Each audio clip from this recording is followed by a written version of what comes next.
Now in this video, I'm going to walk you through my thought process move by move. We've got into Sicilian here, and my opponent's gone for knight to c6, and this is an accelerated dragon type of setup. Now against this, I like to play the Maróczy bind with c4. This makes it quite difficult for black to play the d5 pawn break, which is often what black is looking for in the Sicilian. Now, knight to f6, I've got to answer that threat obviously, so knight to c3 is the most logical way of doing that, developing a piece while also defending the threat.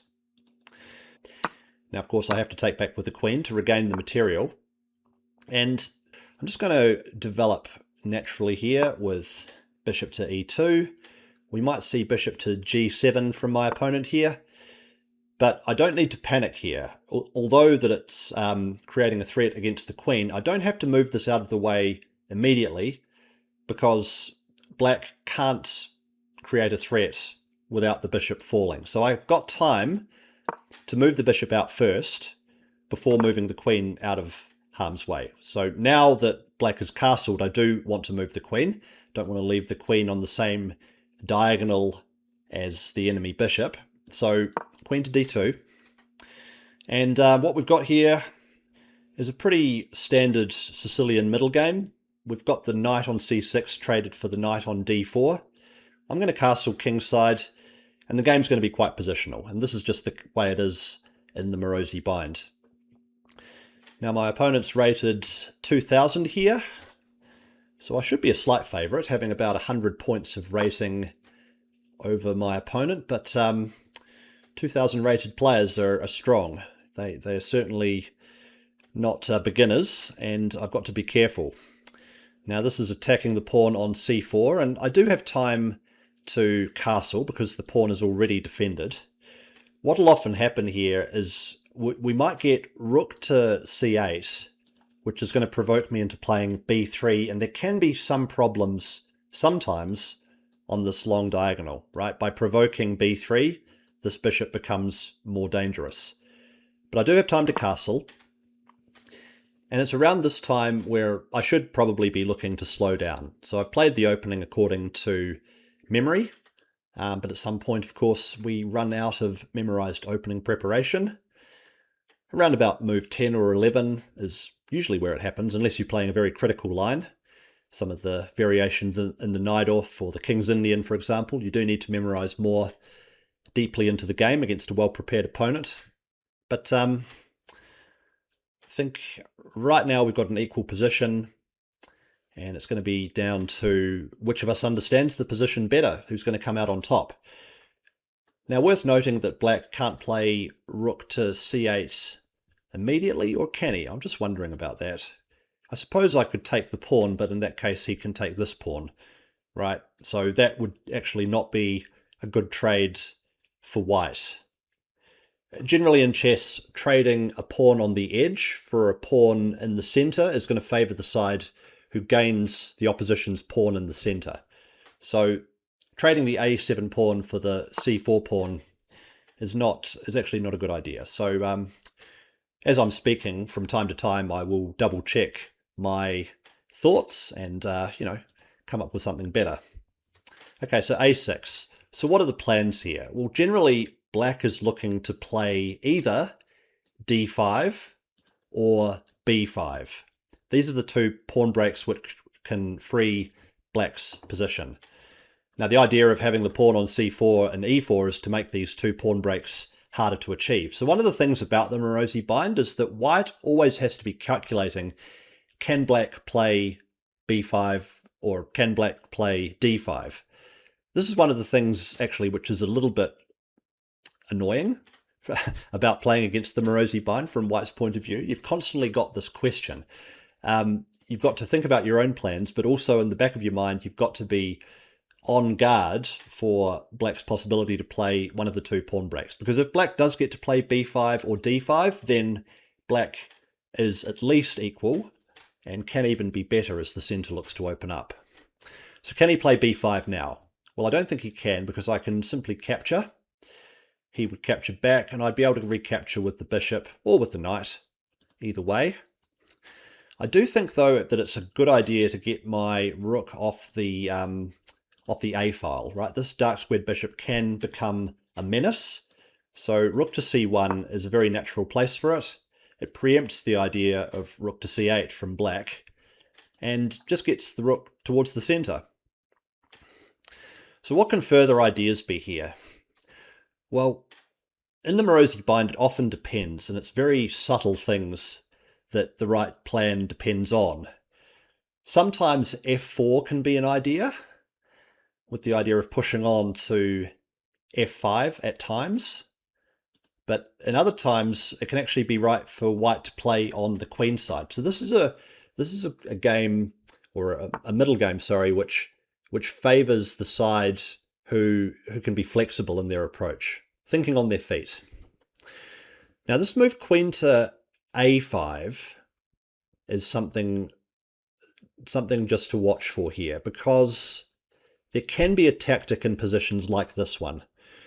Let me see if it exists in this exact position. Like, part of knowing an opening is knowing the thematic ideas.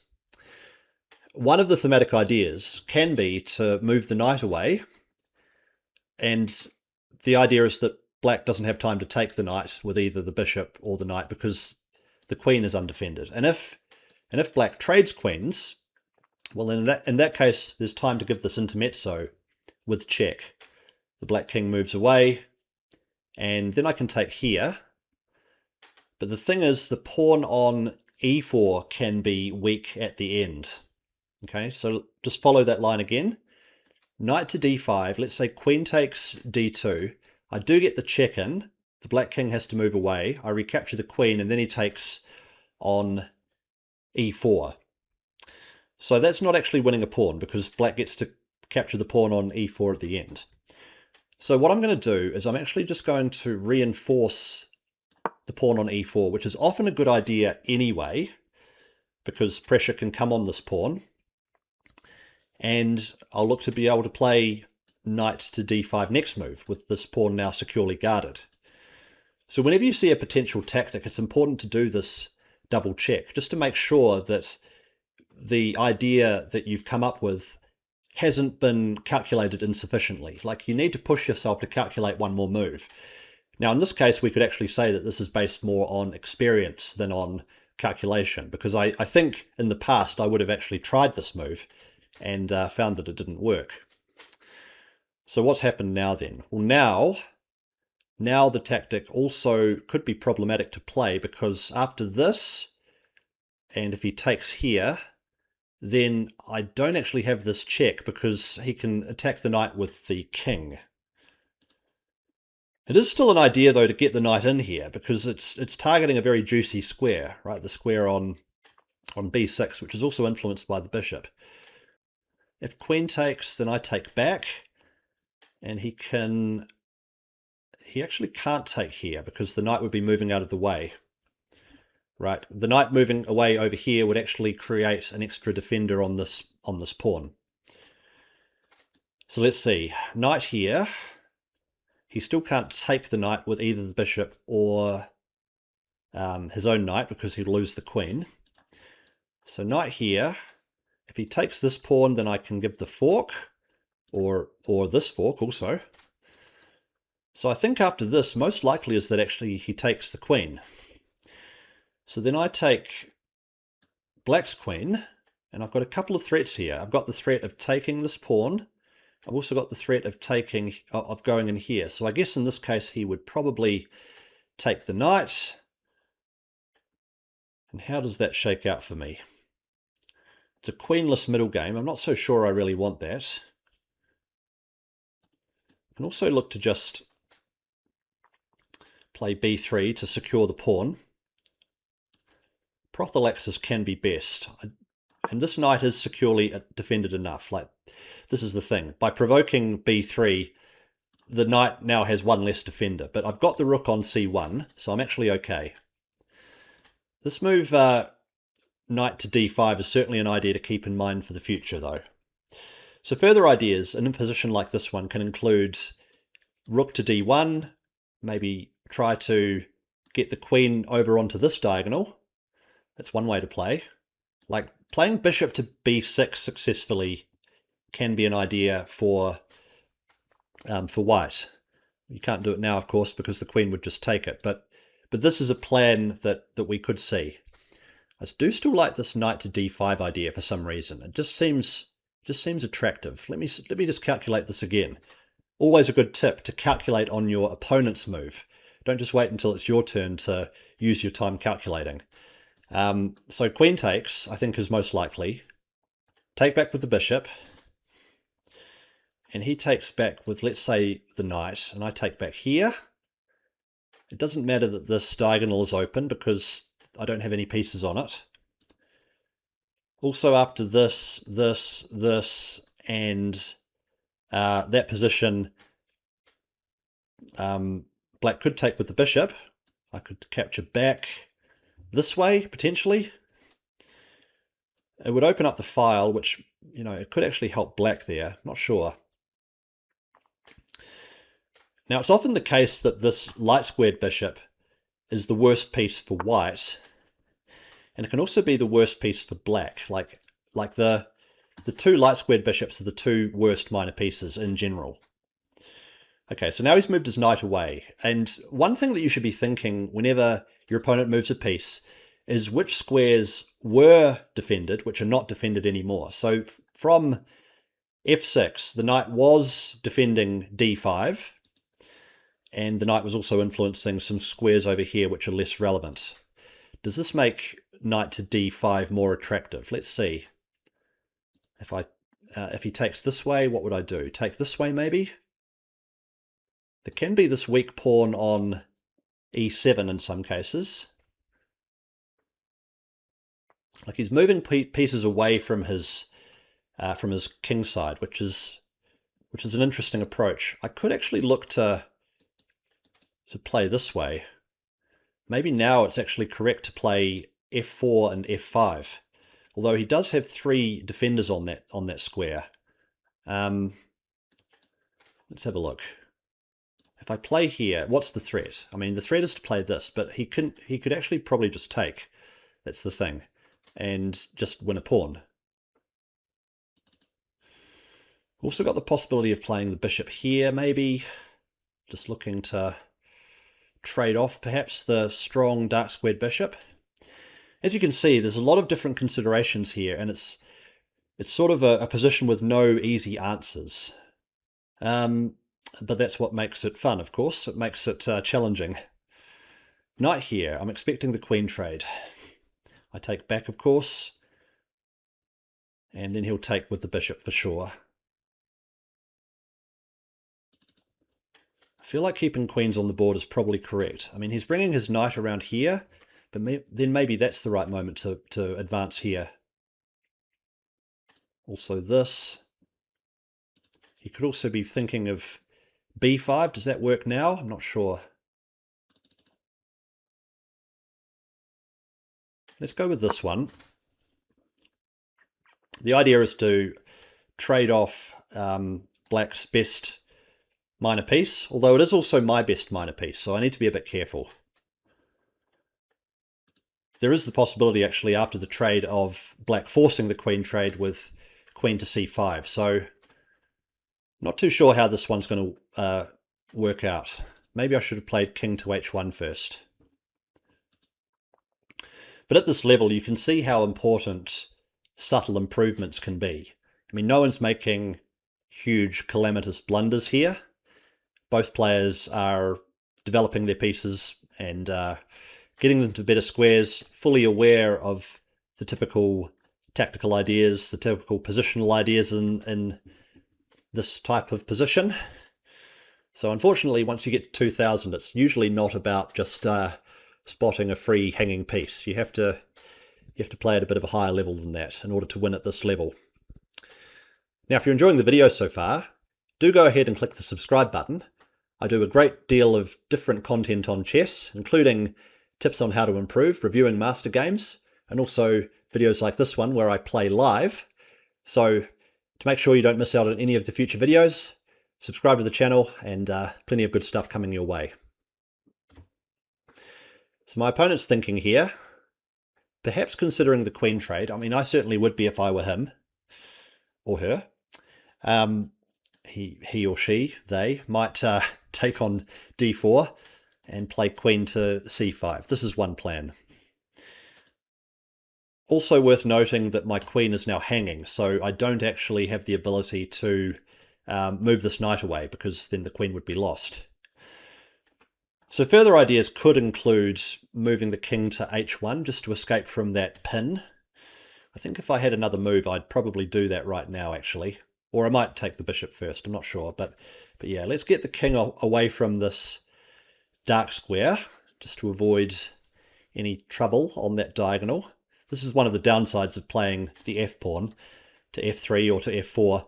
This diagonal does open up, and black can sometimes look to exploit that. I'm not worried about knight to e5, because in that case I think I can just play f4, pushing the knight away from the strong square. Knight to c5 also doesn't really accomplish anything. I mean, it looks good on that square, but everything's defended. And this is often black's problem, that black has to be very patient. I do have the move f4 here. Now, if he played this, I would expect perhaps knight to c6 or just moving back. He can't really go here because I could just take it, and I'd be pleased with that transformation. There actually isn't a lot of pressure on the e4 pawn. Like, sometimes black has got the bishop here, right, pointing it along this diagonal. But with it on e6, it's not pointing at that diagonal at all.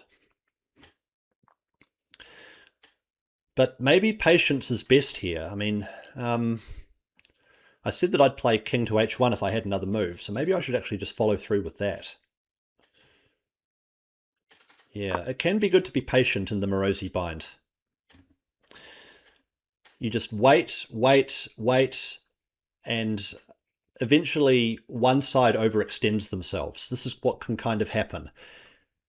f4, it's a forcing move, but it's also a bit impatient. I don't know, like, if I play f4, I want to be able to follow up with f5, and I'm not sure I can actually do that right now, because he's got enough defense, right? After the knight moves away, let's say back here, then f5 doesn't quite work, because I think he can actually just take it. It looks a bit dangerous for the pawn structure around his king, but it might be possible, because if I take back, then yeah, he's just got 3 defenders on that f5 square.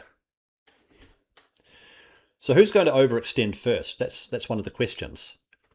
I can also look to play queen to e3. Now that would renew the ability to play bishop to b6, which has some ideas of trapping the queen. It does have this square at the moment, but worth looking at for sure.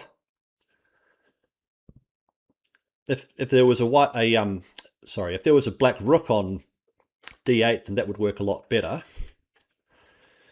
Another idea of f4 could be to capture on g7, and that will give me the possibility of playing a check at the right moment. Maybe not straight away, but yeah, I mean, if the knight goes back, then d4 is covered. But these are the sorts of things that I'm looking at. I'm trying to be patient, and I'm trying to just improve my position slowly. Like king to h1, that's a very patient move. It's the sort of thing which says there's no immediate threat, I'm not in a hurry, and I'm just going to improve slowly, because it's that kind of position. It's not a sharp tactical position, it's a slow strategic position. And sometimes overreaching in a slow strategic position can be your downfall. Now, speaking of positional chess concepts, I help ambitious adults at the below 2000 ELO level improve their results in chess. So if you'd like to explore working with me, if you enjoy my teaching style, the way that I see the game, and you'd like to build a bit of that into your own play, then click the link in the description below. It's at the top of the description, or as the pinned comment. We can set up a time to chat. I can tell you all about the Road to 2000 Chess Improvement Program and see if that'll be a good fit for you and your chess goals. Now, my opponent's taking some time here, and it's because it's just difficult to find decisive moves here. Like, the way that we're taught to play as we're improving in chess, right, as we're going from, let's say, 1500 to 2000, is to look for the most forcing moves, to look for activity, to put your opponent on the back foot, but it's really hard to do that in the Maróczy bind. And this is why some people don't like it with both colours. You just have to kind of sit back and wait for your opponent to overreach. And this is a way of playing which a lot of people aren't comfortable with.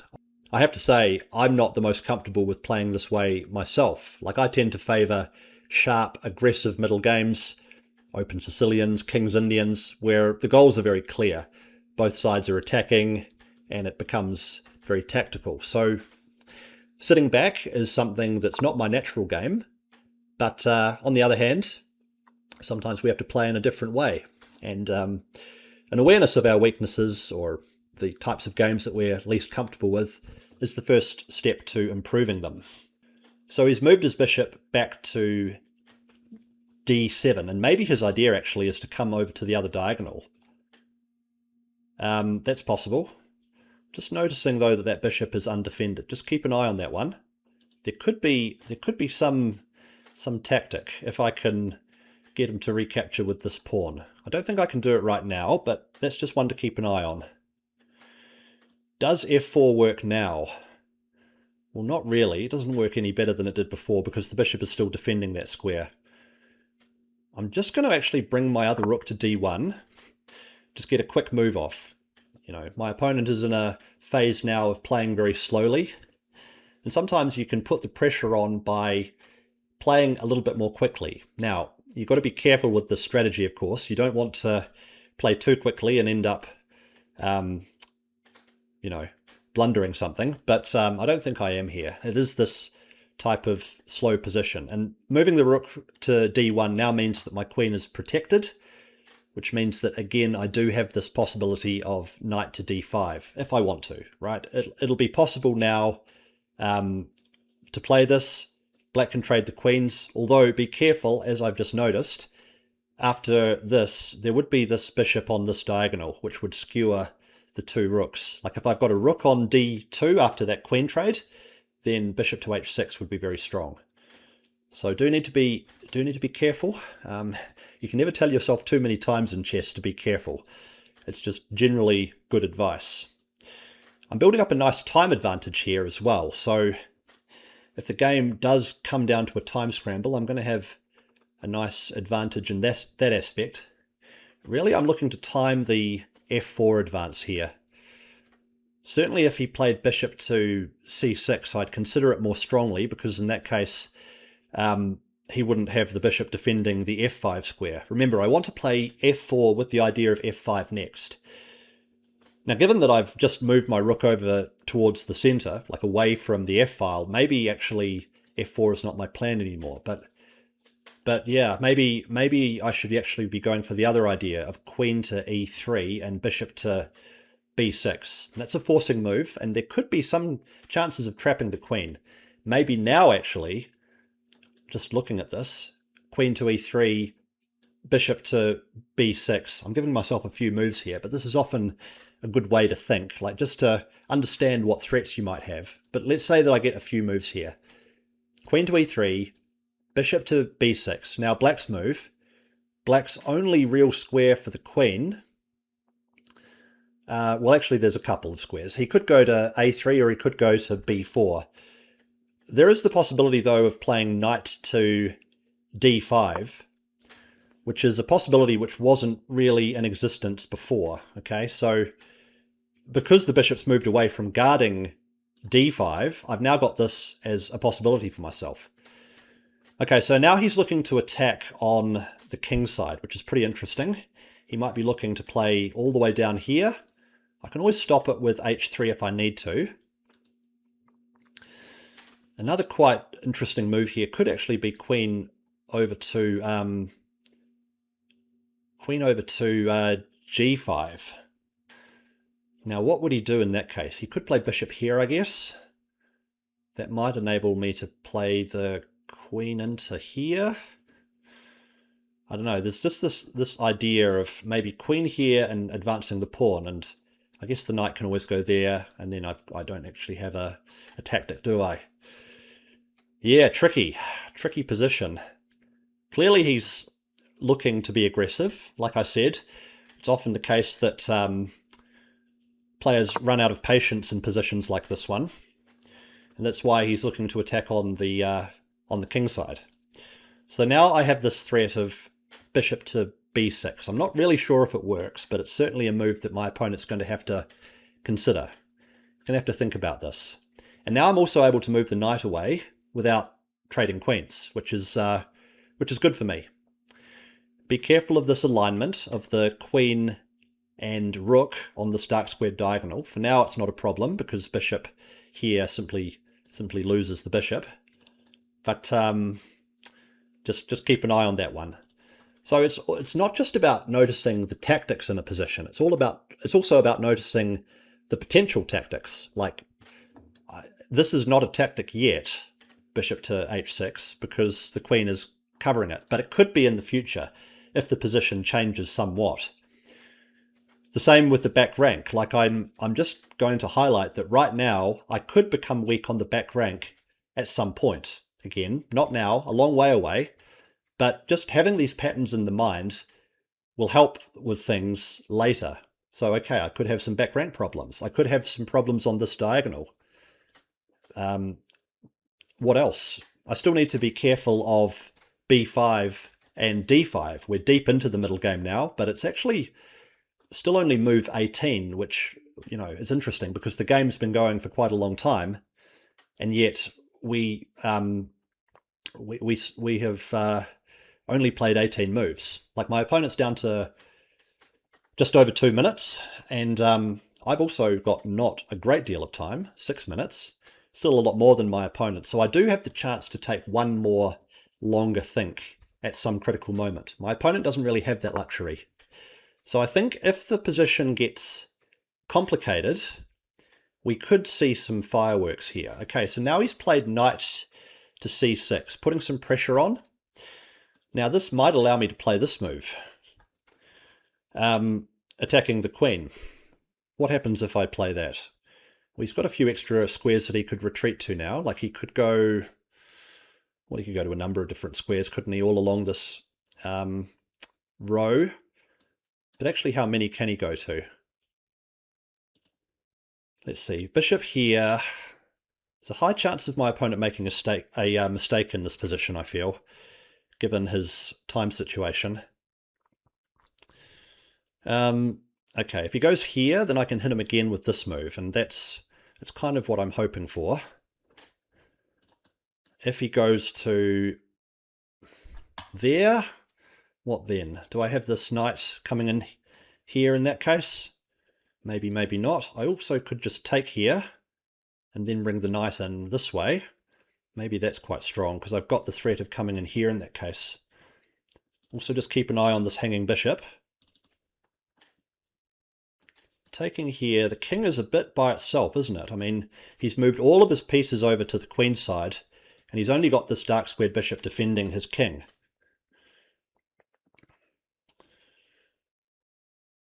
So I think it might be worth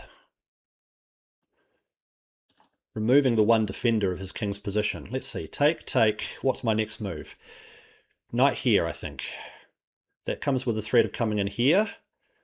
And there's also some, I don't know, some vague ideas of maybe attacking this way. I'm going to go for this. Okay, he takes straight away, of course, pre-move. Makes a lot of sense. Let's bring the knight in. Let's force him to a move straight away. The threat is to come in here. That would win the exchange. And I've also got ideas such as coming in here with the queen. But also be careful of his ability to invade. He can't take here because I've got this fork, so he doesn't have time for that.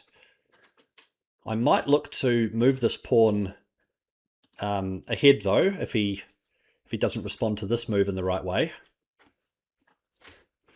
Also worth just seeing if he can take that pawn tactically, right? Like maybe if he takes this, maybe I can play rook here. Does that work? Maybe not. Maybe he can play there in that case. Keep calculating, don't stop there. What if I play there then? Then maybe he's always got that square. Yeah, I think I do actually need to defend this pawn. But this knight's on a great square, and it's interesting, isn't it? Because I didn't play the knight to d5 straight away, I got the knight to d5 without it being captured. Like if we go all the way back to this position, I was considering playing knight to d5 right now, but then there were ways for black to capture it. Okay, I think he's missed my threat here, hasn't he? I think he's just missed knight to b6. Let's do a double check, make sure I'm not missing anything obvious, but I think this is going to win material. He's played the pawn break, but he's missed my threat. So that's going to win one of the rooks, I'm pretty sure.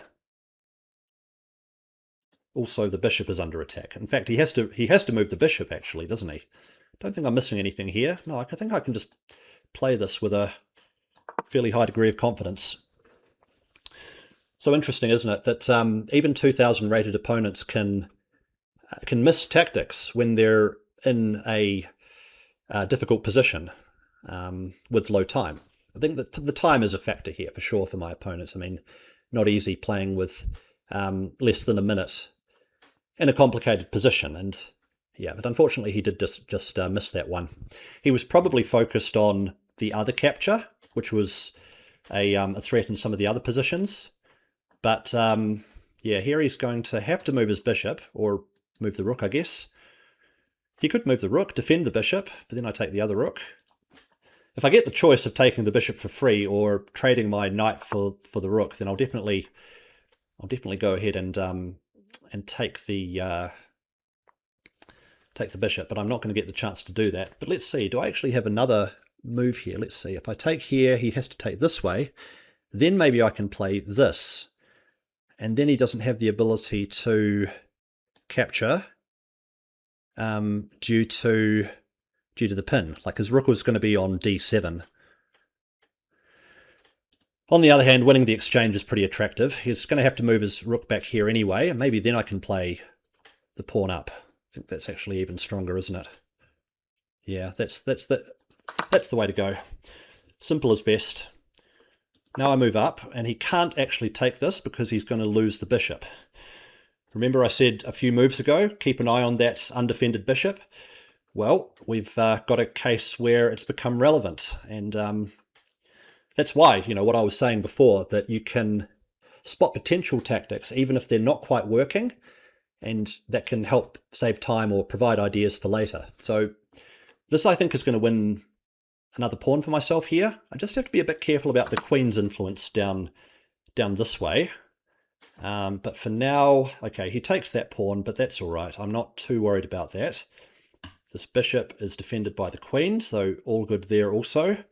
I do have this check here at any time if I need it, and I might be needing it quite soon, actually. Let's have a look. Maybe I'll just hold back on the commentary a little bit here, because I just want to make sure that I actually win this position. So what I'm looking at, though, is something involving capturing here and then giving a check here to pick up the bishop. The problem is that he'll take here, right? Like, let's just follow this line. Rook takes, bishop takes, queen here, check.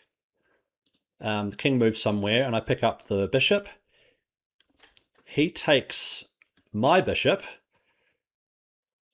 with a threat on the rook.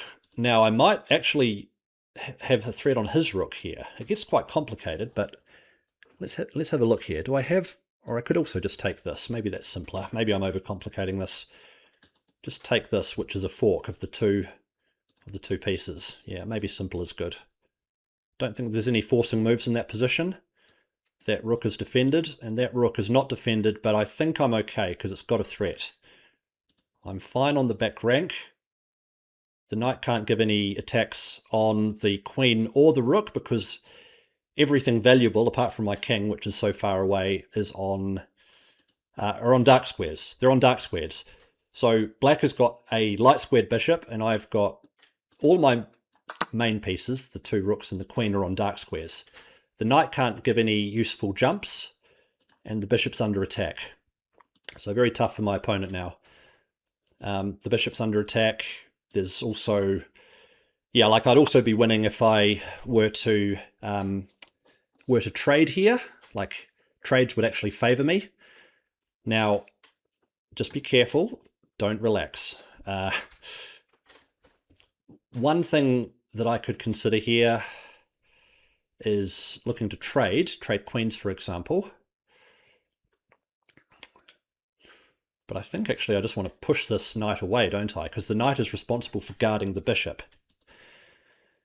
Keep concentrating though, because if the knight comes here, it's okay, I can just take it. The knight is responsible for guarding the bishop. This is the thing. This is black's problem.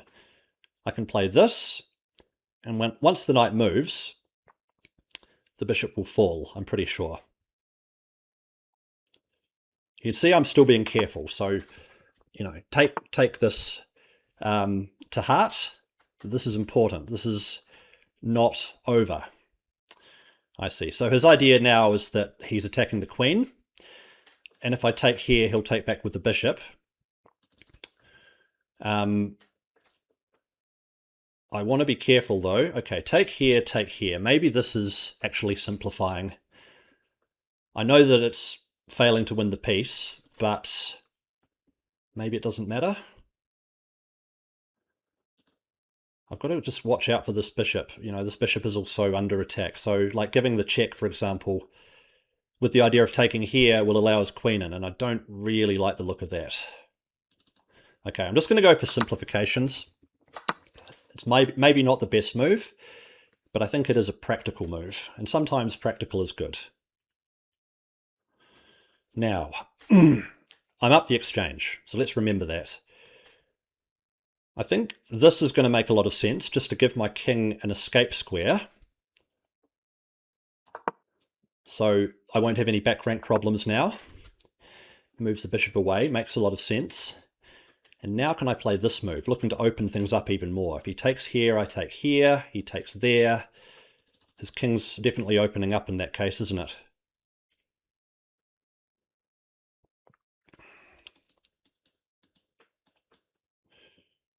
I think in that case I've got that check, don't I, here?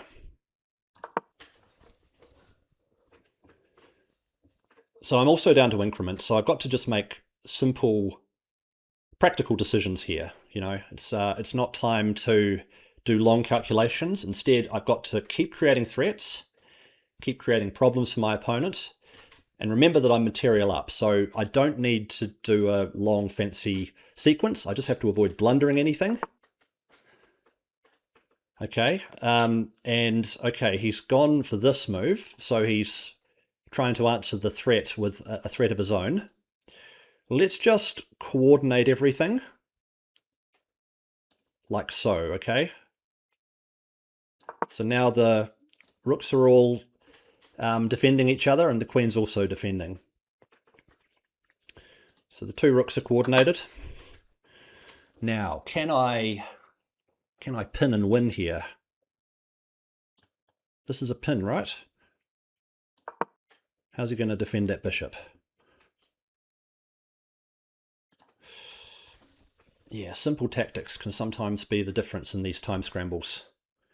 That was a move that I didn't think he could play, and it might prove to be the case. So now two attackers on the bishop, one defender. How can he add extra defenders? I don't think he can. Let's just take that one. The queen's under attack. This check is nothing. I'm a whole rook up now. So certainly I should be looking for trades now. Definitely. How can I achieve that? Maybe just like so, okay? Keeping the rooks coordinated. He does have this check, but I've got this escape square, so you can see that that has come in quite handy. Just stay coordinated.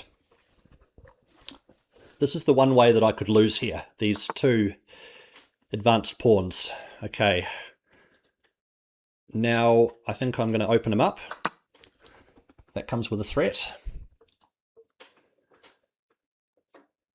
He's probably going to try and just cause chaos here, I think. But I think this move can be answered with this move. And with the queen coming in, I don't think he's going to be able to survive this, but I do need to stay careful. Okay, that is what he goes for. So let's give the check. Okay, takes with the king. Is there a decisive move here?